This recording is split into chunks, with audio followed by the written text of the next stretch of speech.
자, 우리 금요부흥의 여호수아 강의, 오늘 여호수아 네 번째 시간입니다. 여호수아 2장 1절부터 7절까지의 말씀을 믿음의 선택이라는 제목으로 여호수아 강의 네 번째 우리 말씀을 함께 나누도록 하겠습니다. 우리가 앞서 3시간에 걸쳐서 나눴던 것처럼 모세가 죽었습니다. 모세가 죽고 난 이후에 여호수아가 이제 이어서 지도자를 세움을 받는데, 그 마음 가운데 얼마나 공포에 가까운 그 두려움이 압도했던지, 하나님이 다시 한번 아브라함 때부터 모세에 이르기까지 주셨던 약속의 말씀을, 다시 말하면 어음을 환기하시고 다시 한번 떠올리게 하시고, 또 정말 내가 널 붙들어주고 담대케 하고 승리케 할 것이다라는 말씀을 내가 계속적으로 1인칭을 강조하시면서 여호수아를 격려하셨습니다. 그리고 이제 그 여호수아가 그 말씀을 다시 한번 붙잡고, 그리고 용기를 내서 백성들 앞에 서는 거예요. 백성들 앞에 서서 여호수아가 2가지 명령을 저들에게 전했어요. 그 2가지 명령이 뭐였는가, 우리가 지난 시간에 나누었는데, 첫 번째가 뭐냐? 양식을 준비하라는 거였습니다. 양식을 준비하라. 2번째가 기억나세요? 항상 새롭죠? 양식을 준비하라. 2번째가 뭐였어요? 어떤 지파들에게 전쟁의 최선봉에 서라. 요 2가지였어요. 그렇죠? 어떤 지파? 므낫세 반지파하고 갓지파, 르벤 지파였어요. 그죠? 자, 먼저 양식을 준비하라고 이렇게 명령을 했습니다. 양식을 준비하라고 했어요. 우리가 신앙생활이라고 하는 것을 오해하면 안 되는 것이, 마치 하나님께서 다 알아서 해주시고 다 은혜로 채워주시고 하나님이 하시니까 나는 가만히 있으면 하나님께서 다 은혜로 다 역사해 주실 것이다, 이런 착각을 하시면 안 됩니다. 그런 오해를 하시면 안 된다는 거예요. 성숙한 신앙이라고 하는 것은 하나님께서 우리에게 주시는 기회들, 은혜의 여러 가지 은총들, 이런 것들을 주셨을 때 그걸 받은 것으로 끝내는 것이 아니라, 그 특별한 기회를 준비하고, 그리고 내 삶으로 헌신으로, 그래서 그 특별하신 은총이 은총되어질 수 있도록 내가 결단과 순종으로 나아가는 거예요. 할렐루야. 자, 그러니까 특별 은총을, 이게 항상 주어지는 게 아니잖아요. 말 그대로 특별한 이 은총인데, 이 특별 은총을 내 일상의 삶으로 환원하는 것, 대체하는 것, 이건 누구 몫이다? 내 몫이에요. 여러분 몫이에요. 그걸 어떻게 대체하는가? 순종으로 대체하는 거예요. 자, 이게 양식을 준비한다는 의미입니다. 절대로 감나무 밑에 입 벌린다고 은혜가 맨날 뚝뚝 내 배에 들어가지 않아요. 2번째, 또 뭘 여호수아를 통해 당부하시는가? 지금 아까 얘기했던 것처럼 르벤과 갓지파와 그리고 므낫세 반지파, 이들에게 니네가 선봉서라는 거예요. 전쟁에. 왜 이런 얘기를 했는가? 왜 이런 얘기를 했습니까? 모세 생전에 이들이 모세와의 그런 약조란 게 있어요. 이게 뭐냐면, 이제 이 요단강을 이 동편에서 서편으로 건너가면 이제 가나안 땅이란 말이에요. 그런데 이 동편에 아직 건너기 전에 이 세 지파가 모세에게 우리 안 가면 안 돼요? 이러는 거예요. 이 동편이 너무 좋은 거야, 땅이. 목축하기 너무 좋아요. 우리 안 가면 안 돼요? 그러니까 모세가 어떻게 됐어요? 지금 전시 상황인데, 지금 급작스러운 이런 상황 가운데 그런 참 헛소리를 하니까 모세가 확 열이 받은 거예요. 막 분노를 했습니다. 근데 그때 이들이 약속을 한 게 있어요. 그 약속이 뭐냐? 가나안 정복 전쟁에 우리가 이탈하겠다는 뜻이 아니라 갑니다. 최전봉을 쓰겠다는 거예요. 그걸 약속했어요. 그리고 2번째가 우리가 그 땅을 정복해도 그 땅에 권리를 주장하지 않겠습니다. 이렇게 얘기한 거예요. 지금 여호수아가 그 얘기를 하는 거예요. 자, 그때의 약속 그대로 너희들 선봉에 서라. 약속대로 너희들이 가라. 이런 명령을 하는 겁니다. 그 말씀이 이제 1장 14절이었어요. 뭐라고 나오는가? 너희의 형제보다 앞서 건너가라. 이렇게 얘기하는 거예요. 너희 형제보다 앞서 가라. 전쟁에 선봉에 서라. 두렵죠? 선봉에 서라는 거예요. 무슨 말입니까? 그 동편 땅을 하나님께서 약속으로 주셨어. 그러면 너희들이 그 은혜에 합당한 대가를 지불하라는 거예요. 대가를 지불해야 그 은혜가 되어질 수 있다. 하나님께서는 우리에게 복을 주시기 전에, 승리를 안겨주시기 전에, 그리고 응답하시기 전에 우리에게 이런 대가지불을 요구하실 때가 있어요. 여러분, 그런데 우리가 이걸 잘 분별하지 못하면 마냥 어떻게 해요? 그냥 하나님 은혜 주세요, 은혜 주세요, 기도만 해요. 자, 마태복음 우리 그 8장에 나눴던 말씀 기억나시죠? 서기관이 왔어요. 내가 당신 따르겠습니다. 그러니까 예수님께서 yes, no 둘 중에 명확하게 대답을 해야 되는데 뭔가 좀 이상한 대답을 하시는 거예요. 여우도 그립고 새들도 거쳐갔는데 나는 머리 둘 곳도 없다. 동문서답 하시는 것 같아요. 자, 이 여우는 당시에 헤롯을 이렇게 은유하기도 했거든요. 그리고 이 새는 로마를 상징하기도 했어요. 이거는 뭐 다 그렇게 얘기하진 않는데 그렇게 얘기하는 분들이 있었어요. 그런데 왜 이런 얘기를 하는가? 야, 나는 헤롯도 저렇게 궁이 있고 로마도 저렇게 자기들 군인들도 자기 살 곳인데 나는 지금 나가도 오늘 밤 당장 잠잘 곳도 없어. 너 그거 각오할 수 있어? 그 얘기 하시는 거예요. 너 이런 고생을 각오를 해야 되는데 할 수 있어? 하나님이 주시는 정말로 그 천국의 하늘에 속한 신령한 복은 은혜로 주시지만 대가제불을 반드시 그 각오는 해야 된다는 거예요. 이 대가를 치르지 않으면 우리가 마치 복은 은혜니까 공짜. 아니에요. 반드시 주님을 따른 데 대한 대가제불은 반드시 해야 된다는 거예요. 근데 이 대가제불과 희생은 안 하려고 해요. 안 하려고 해요. 자, 이 말씀을 듣고 있던 이제 서기관이 따르려고 하다가 이거 아닌갑다 이러고 가버리잖아요. 가버리거든요. 자, 하나님께서는 우리에게 참 우리 아버지시잖아요.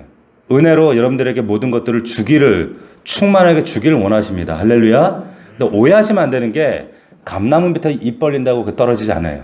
반드시 믿음의 순종과 대가지불이 있어야 된다. 그래서 갈라디아서 6장에 보면 사람이 무엇으로 심든지 그대로 거둔다 그랬어요. 믿습니까? 심어야 돼요. 심으셔야 됩니다. 자, 이게 우리 지난주에 나눴던 말씀이었어요. 자, 이어지는 이제 2장 말씀에 보면 이제 가나안 정복 전쟁, 여호수아가 이제 가나안 정복 전쟁 첫 번째 대상인 이제 여리고를 정탐한다는 그런 내용입니다. 이제 막 지도자로 출발하면서 어떻게 보면 첫 시험인데 여기에 이제 누구를 보냅니까? 2명의 정탐꾼을 보내요. 그리고 정탐꾼을 보내서 거기서 정말 기가 막힌 기생, 우리 성경에 기생이라고 하는데 옛날에는 창녀라 그랬어요. 창녀, 기생, 라합. 이 사람을 만나서 안전하게 보호를 받고 돌아오게 된다. 뭐 이런 사건을 기록하고 있는 게 오늘 이제 7절까지의 간략한 내용입니다. 이 본격적으로 2장에 들어가기에 앞서서 여기에 담겨져 있는 교리적인 큰 그림을 여러분들이 먼저 염두에 두실 필요가 있어요. 뭔가 하면 앞서도 몇 차례 말씀드렸지만 여호수아서부터 역사서입니다. 이스라엘 역사가 이렇게 진행됐던 역사서지만 근데 또 다른 한편에서 보면 이 여호수아는 어떤 책인가 하면 예수 그리스도께서 이 땅에 진정한 여호수아가 되시잖아요. 예수가 마지막 재림 때 그분이 어떠한 모양으로 이 땅에 오셔서 어떻게 진행해 가시는가라고 하는 그런 마지막 때의 모습을 보여주는 그런 예언적 선포가 담긴 게 여호수아예요. 자, 여호수아 3장부터 11장까지 이 그림이 뭐냐면 예수 그리스도가 재림하시면 그 지금 팔레스타인 땅을 지금 취하는 것처럼 재림하시는 예수 그리스도가 이 땅을 어떻게 여호수아가 돼서 차지하시는가. 그래서 이 땅에 재림하시게 되면 이제 큰 환란이 있어요. 환란이 있고 또 거기에 앞서 그 계시록 11장에 보면 여기 여호수아처럼 두 증인이 등장합니다. 11장에 보면 두 증인이 등장하는데 그 두 증인 근데 오늘 말씀은 정탐꾼으로 나와요. 그래서 그들 통해서 이제 가나안 땅을 엿보라 그리고 차지한단 말이에요. 그러니까 재림 직전에 이스라엘에게 이 땅에게 전파되어질 그 예수 그리스도의 이 땅의 사건들을 지금 예언적으로 그리고 이 두 증인은 그 정탐꾼을 예표적으로 보여주는 것이다. 그러니까 여러분들이 이런 그림을 여러분들이 먼저 마음에 염두에 두실 필요가 있습니다. 자, 본문으로 들어가서 1절에 보면 눈의 아들 여호수아가 시팀에서 두 사람을 정탐꾼으로 보냈다 이랬어요. 정탐꾼으로 두 사람의 정탐꾼을 선발해서 이제 여리고로 살펴보러 보내는 그런 말씀인데 이 여리고는 당시에 그 가나안의 첫 관문이자 아주 강력한 요새였습니다. 지금도 여리고의 그 흔적이 있어요. 이스라엘 가면. 그런데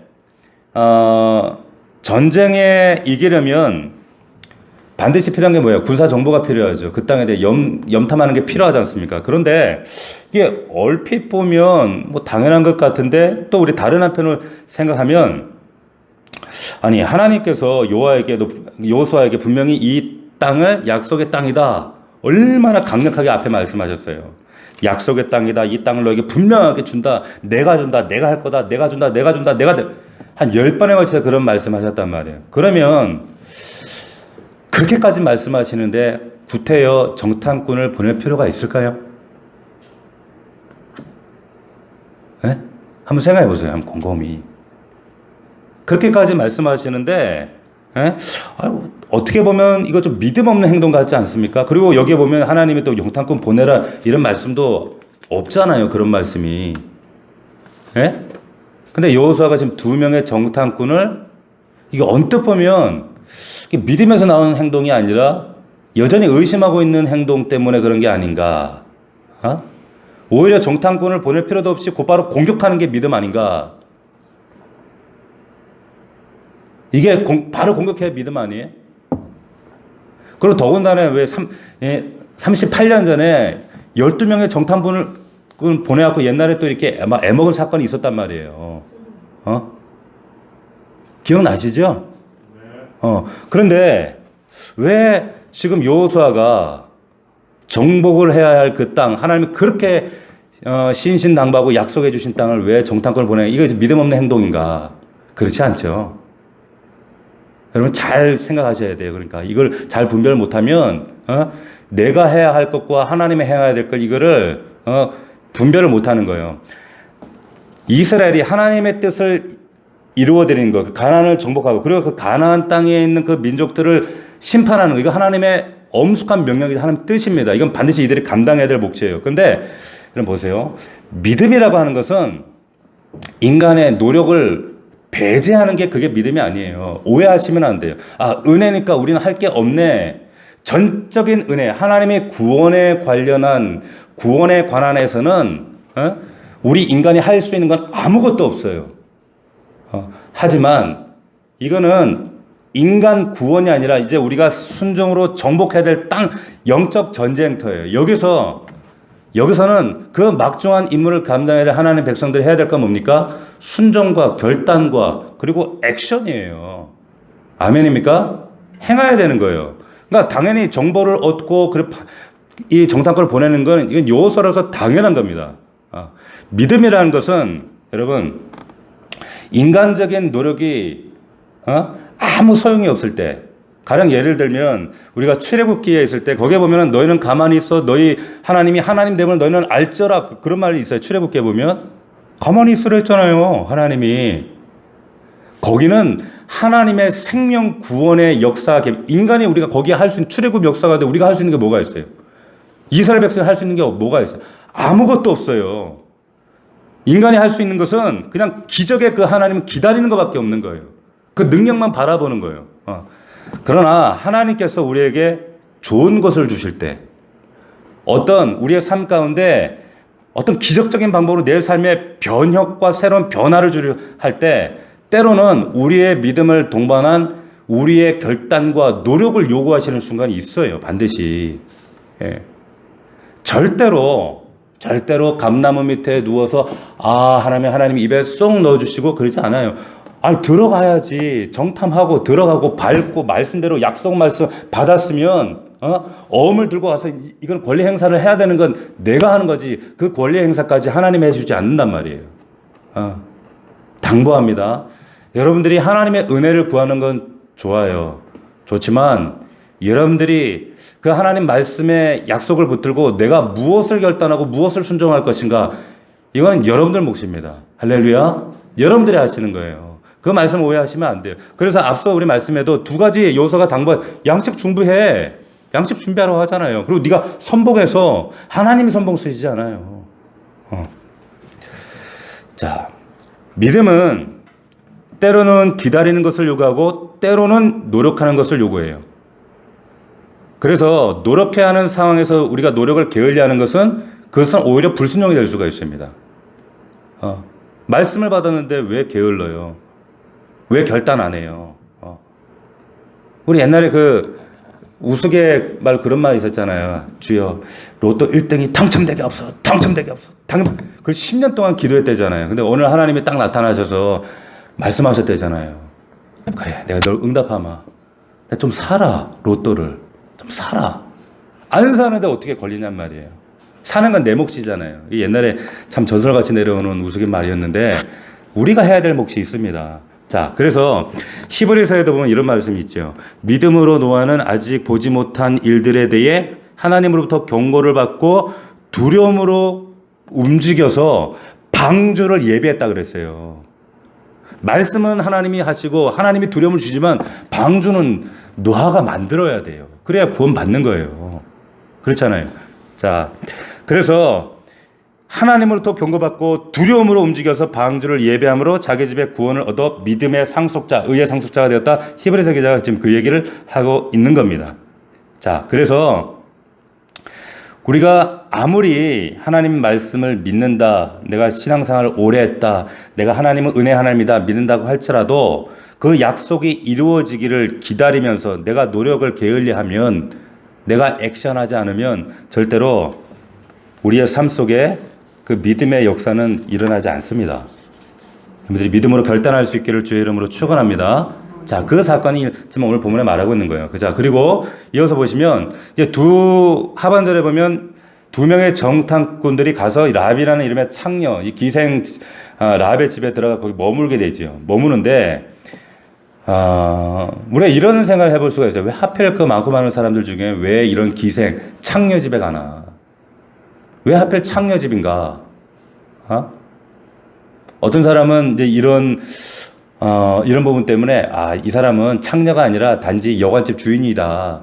근데 그거는 근거 없는 얘기예요. 왜냐하면 이 기생이라는 뜻이 사실 굉장히 음란한 이 창녀를 의미하거든요. 근데 왜 이 창녀 집에 이 정탐꾼이 가게 되는가? 뭘 말하는 걸까요? 이 기생 라합은 누구예요? 저와 여러분들이에요. 저와 여러분, 정말 도무지 납득이 되지 않는, 어떻게 나에게 이런 은혜가, 이런 구원이, 자, 그 은혜를 여러분들에게, 그리고 이 라합 가문에게 주신 거예요. 그뿐 아니라 나중에 이 라합 가문에서 메시아가 나오잖아요. 이게 이해가 됩니까? 세상에 수많은 이방 종교들이 많이 있지만 거기에 족보들 보면 대부분 신은 대단한 족보를 가지고 대단한 왕궁에 이런 수치스러운 이런 흑역사가 없어요. 그런데 성경은 솔직하게 이걸 증거합니다. 왜 증거하고 있는가? 이 정말로 창녀 같은 더러운 이 여인의 몸에서 메시아가 태어날 뿐만 아니라 그 은혜를 입은 자들이 바로 우리다라고 하는 거예요. 구원은 이와 같다는 거예요. 구원은 이렇게 차별이 없고 예외가 없고 정말 하나님의 은혜는 이런 자들에게 임한다.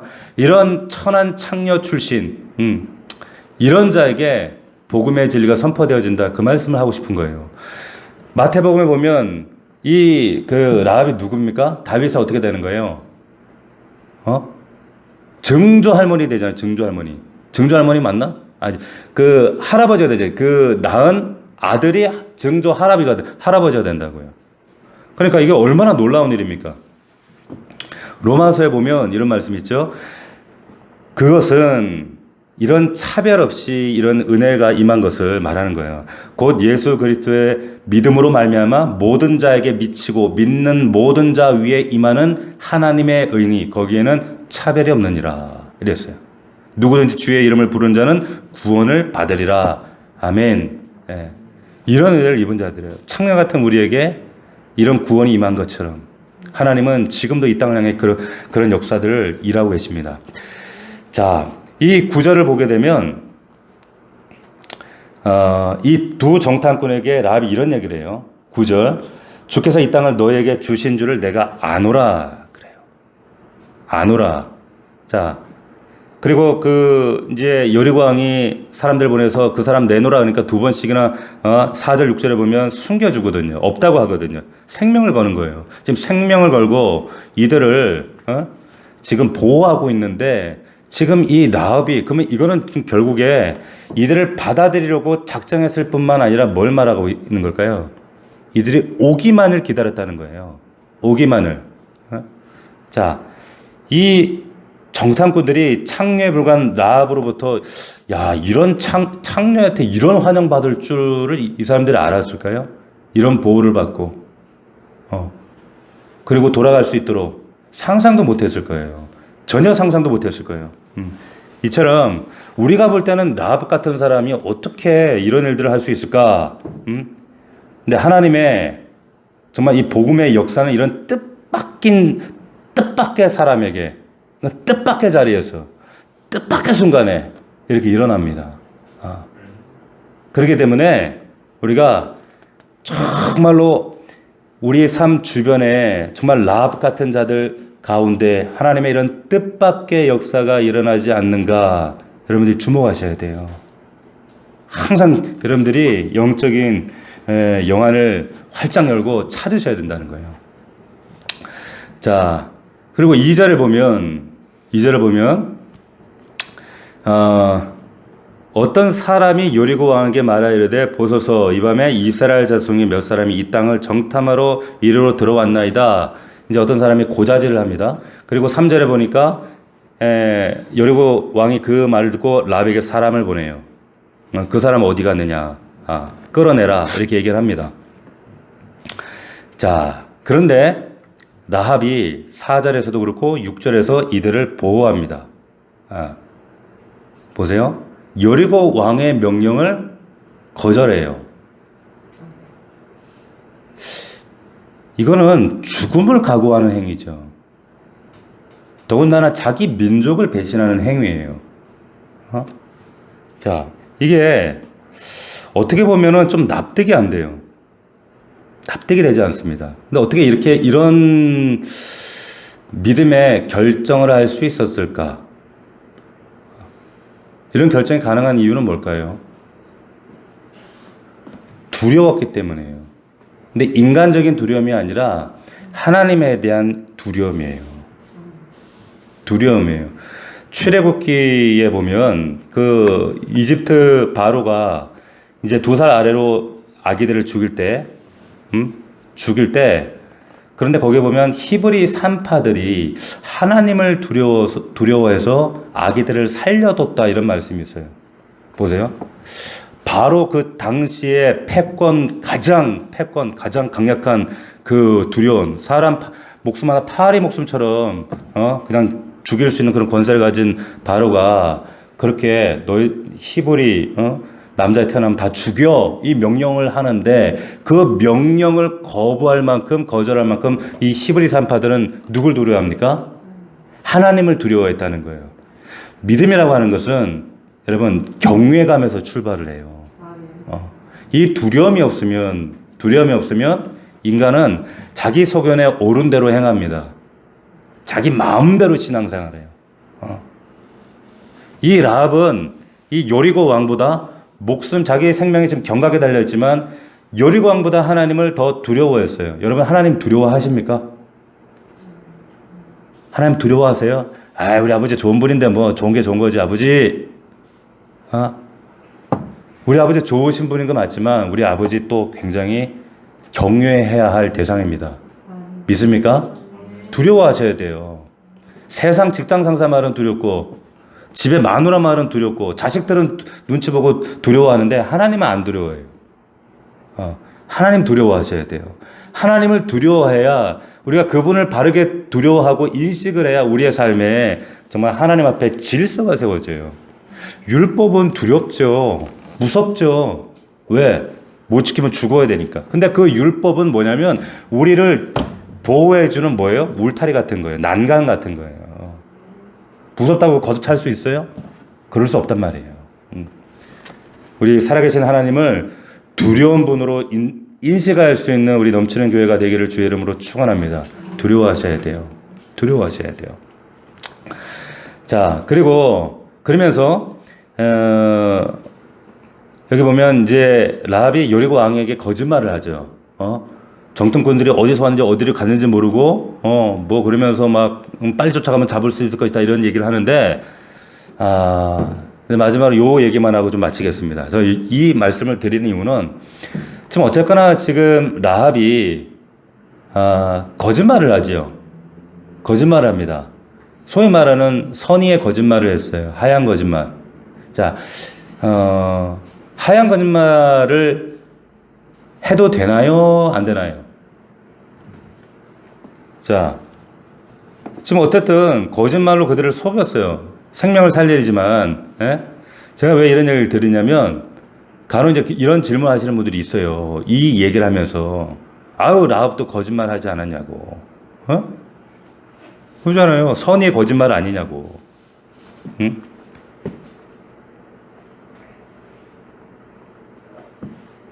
예? 선의의 거짓말 해도 됩니까? 히브리 산파들이 거짓말을 했잖아요. 거짓말을 해도 되나요? 하얀 거짓말은 해도 된다. 하면 안 된다. 자, 원칙적으로 하면 안 돼요. 근데 제가 이제 왜 이런 말씀을 드리냐면 성경에 하얀 거짓말 나오는 데가 딱 두 군데예요, 요거. 지금 히브리 산파들이 거짓말한 거하고 지금 라합이 거짓말한 거. 이 상황은 지금 예외적인 상황입니다. 예외적인 상황을 가지고 일반화하면 돼요, 안 돼요? 안 되는 거예요. 그러니까 지금 그런데 여기에 이 하얀 거짓말은 무엇과 연관이 되어 있는 거예요? 생명을 살리는 일에 연관이 되어 있는 거예요. 생명을 살리는 일에. 여러분들이 생명 살리는 일을 가지고 여러분 거짓말 하셔요? 내가 이 거짓말 안 하면 이 사람이 죽고 살아. 이런 예외가 아니면 여러분 거짓말, 하얀 거짓말도 하시면 안 되는 거예요. 하나님께서 선의를 위해서 우리 하나님은 거짓말을 용인하시는 분일까요? 하나님의 거룩한 목적을 위해서 하나님은 거짓말을 사용하시는 분일까요? 절대 그런 분이 아니에요. 오해하시면 거룩한 목적을 위해서 그 과정이 비록 그게 죄가 될지라도 거룩한 목적만 달성하면 되나? 천만의 말씀이라는 거예요. 과정도 거룩해야 결과도 거룩한 거예요. 그러니까 이런 예외적인 말씀을 가지고 우리가 신앙생활의 모든 것을 예외 다 일반화시켜버리는 그런 오류를 보면서는 안 된다는 말씀을 드리는 겁니다. 말씀을 정리하겠습니다.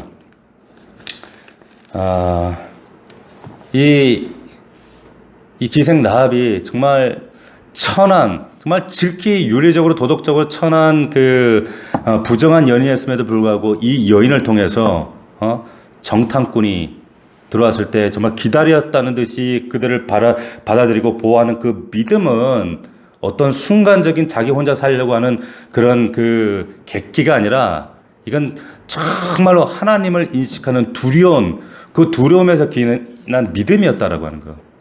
이러한 믿음이 여러분들 가운데 있기를 주의 이름으로 축원합니다. 그리고 또한 앞서 말씀드렸던 것처럼 믿음은 신앙생활이라고 하는 것은 감나무 밑에서 하는 게 아니에요. 하나님께서 우리가 가만히 있어 그분의 전적인 기적을 기다려야 할 때가 있지만 그러나 때로는 하나님 앞에 내가 결단하고 순종하지 않으면 안 되는 사건들이 너무너무 사실은 더 많아요. 순종하고 결단하고 행할 수 있는 여러분들 되기를 주의 이름으로 축원합니다. 축원합니다. 이 말씀을 통해서 다시 한번 우리가 믿음의 바른 선택을 하고 바르게 분별해서 믿음 안에서 정말 온전히 승리하는 저와 여러분들이 되기를 주의 이름으로 축원합니다. 기도하겠습니다. 기도할 때 우리 나라와 민족을 위해서 기도했으면 좋겠습니다. 지금 코로나가 다시 또 끝이 보여지지 않는 상황 가운데 진행되고 있습니다. 하나님, 그럼에도 불구하고 오늘 교회 현수막을 지난 태풍에 찢어진 현수막을 달면서 우리 교회에 대한 메시지기도 하고 우리 좀 세상을 향한 좀 이런 메시지를 선포했으면 좋겠다. 이런 믿음으로 고백으로 이렇게 붙였어요. 그럼에도 이 땅에 봄은 피어납니다. 이렇게 했어요. 우리 교회에 허락하신 말씀처럼 회복하게 하소서, 소생하게 하소서.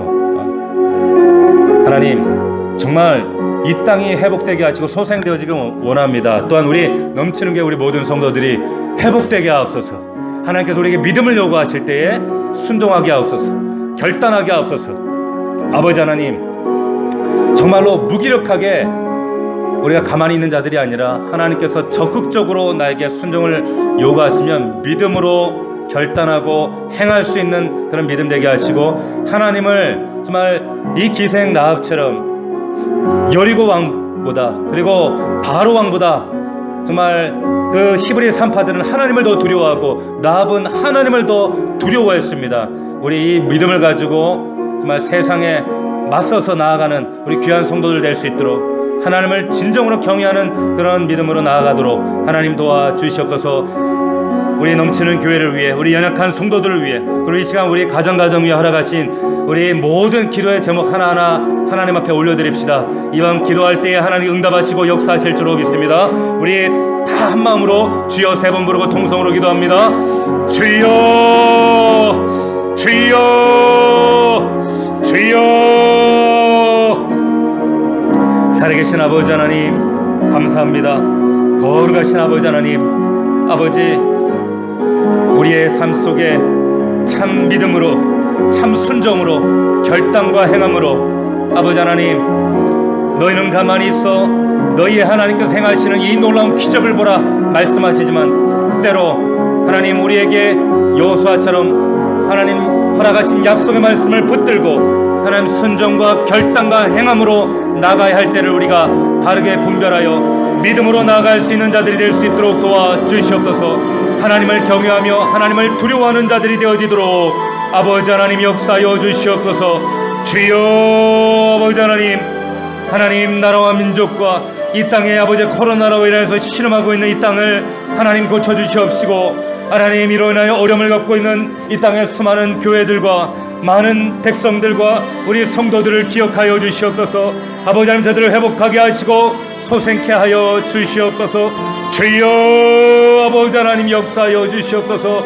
하나님 정말로 세상보다 육신의 사람보다 하나님을 더 두려워했던 히브리 산파들처럼, 그리고 기생 라합처럼 하나님을 두려워하고 하나님을 경외하는 우리 넘치는 교회 성도들에게 하셔서 하나님과 그 경외하는 믿음으로 우리 매일매일의 삶 가운데 하나님을 경외할 수 있는 우리 귀한 성도들이 될 수 있도록 도와주시옵소서. 아버지 하나님 역사하여 주시옵소서.